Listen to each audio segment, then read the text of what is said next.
كل مناسبة ما مناسبة حلوة ويكون هاي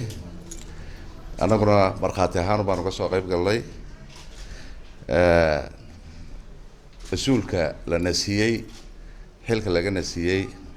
علي وسارة داقاسي ما قد كاها ورسول دعينينا إن الله هيجي يميلك خير بدن هل كان لغا نسيي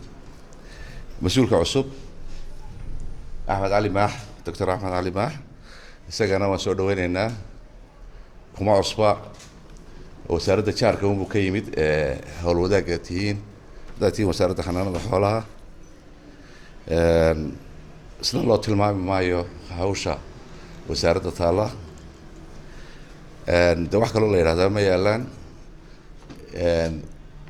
guud ahaan qof kasta oo qaranka wuxuu hayaa ama hawl haya waa amaano amaanadana way culus tahay waxa uun muhiima uun in ilaahayna wada waafjiyo dhammaanteenba inuu noo fududeeyo oo inagu asturo amaanada culus ee ummaddu leedahay